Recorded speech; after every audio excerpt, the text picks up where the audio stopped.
Hi everyone, welcome to video number 3. As I've said in my previous videos, the devil is real and the spiritual world is real. All throughout these videos that I'm posting, I'm going to share with you my journey that I've been on trying to write, edit, and get this book ready for publication. I first like to thank everybody for their prayers. I have felt them, I've seen them working, and I am so thankful for anyone who has prayed for me. And I'd like to share that the last video that I made had over 500 views with YouTube and Facebook combined, and that's just incredible. So thank you everyone who watched the video, who liked the video, who made comments, who shared the video. It has just been overwhelming, and I'm just thrilled. So as I said before, I'm going to start sharing with you all the little delays or mishaps or bumps in the road that occurred on the way. So today I'm going to share the first little bump in the road that happened. As the story goes, sometime in 2019, I finished writing the first draft of the book. Well, after that, then I needed to decide, was I going to have a publisher publish it and see if I can go that route, or if I was going to self-publish on my own. Naturally, self-publishing was going to be a lot more work because I don't know anything about the industry, how to go through that process. But the pluses are that you do make more revenue from the book as opposed to a certain percentage if you go the publishing route. So I had a friend of mine that knows some acquaintances and friends who have had their books published, and I asked her to reach out to them to ask them their advice, because I did some research and I really have not hardly seen anything out in the market like what I have written. Her friends all overwhelmingly told her that I just need to go ahead and self-publish, that it would be the best way to go. So that's what I decided to do. So, which means, of course, a lot more work on my end and learning this whole industry. It's been a new experience. So that meant that I had to start looking for an editor. And through word of mouth, I found out someone from church did some editing on the side. So I reached out to her to see if she would like to edit the book. And she told me that it was great timing because she had the time available and she would love to work with me on the book. I gave her a copy. She read the book. We were able to meet and discuss some things. And as time went on, I noticed that she was spending less and less time on the book. So I reached out to her to make sure that everything was okay.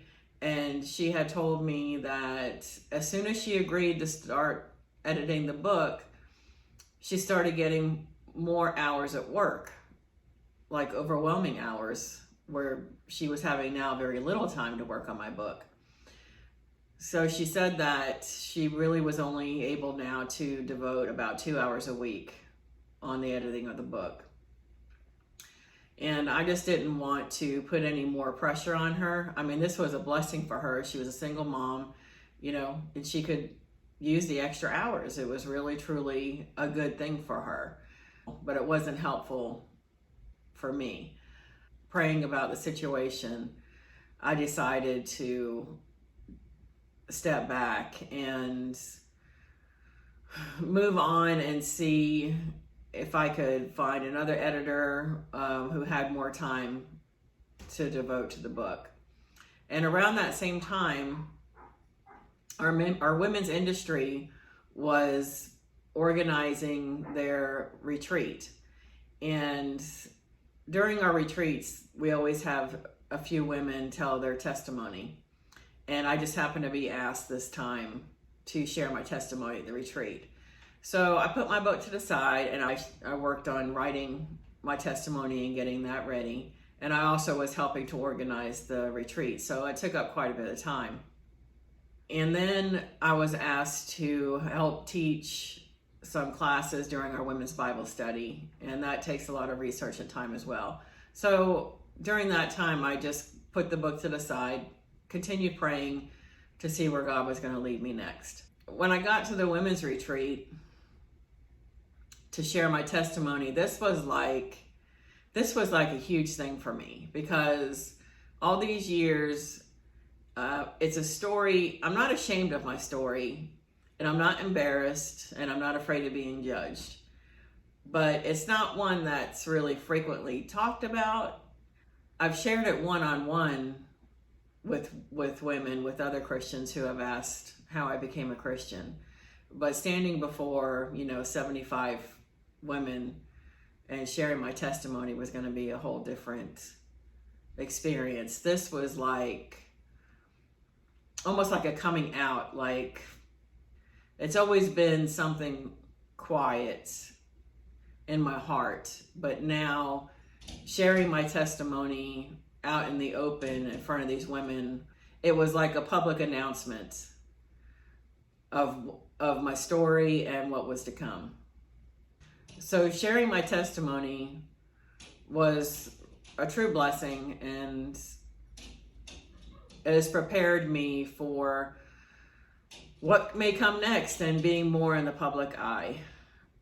So those few things took me through the rest of the year 2019.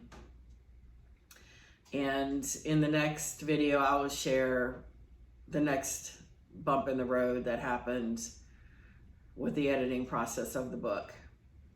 Again, I just want to share that if anybody wants to be a member of the launch team, feel free to comment, feel free to message me with your name, address, email address to get on the list, and I'll add you to the list.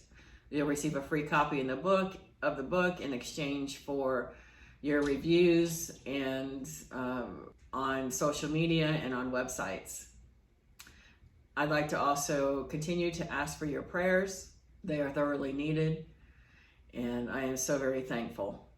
Another thing is that if you have any questions, feel free to comment, and if it's something that I can answer, I will answer in the next video. I'm excited to share this journey with you, and I know the Lord is blessing this effort and will work good through all of this. I pray everyone has a blessed day, and I will see you next week. Bye.